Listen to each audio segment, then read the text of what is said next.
Les schistes soient le plus inclinés, enfin relativement inclinés pour que l'eau ruisselle et ne stagne pas. Voilà.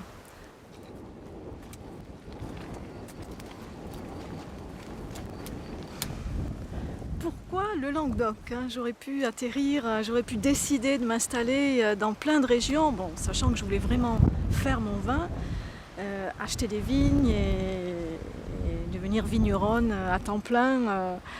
J'aurais pu m'installer partout ailleurs, n'ayant pas hérité de vignes. C'est d'ailleurs ça qui fait aussi l'intérêt de la chose pour moi, c'est d'avoir été capable, d'avoir eu cette possibilité d'acheter les vignes qui me plaisaient.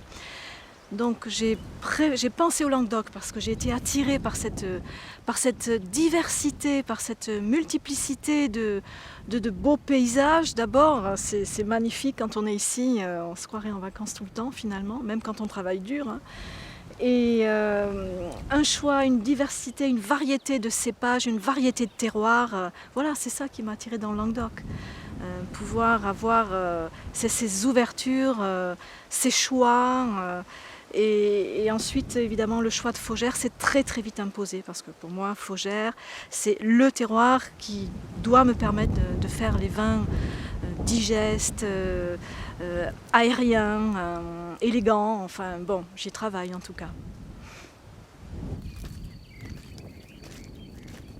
Là c'est une vieille souche de Carignan, regarde, toute vieille, qui vient juste d'être traitée. Et donc sur ces terroirs-là, je n'utilise pas de tracteur.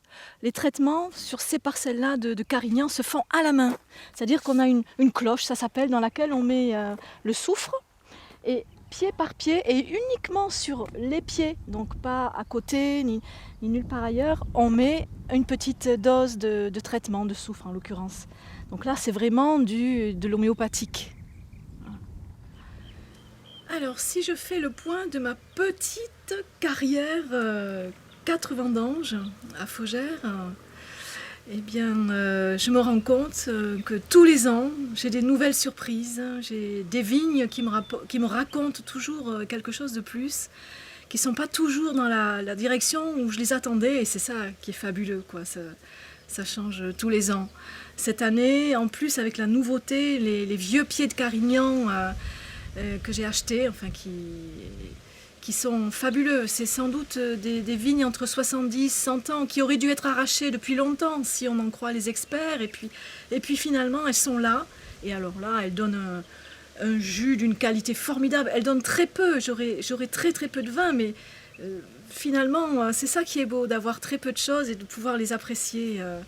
Des vieilles bonnes femmes, des vieilles dames qui vont nous montrer encore, qui ont encore des choses à nous apprendre.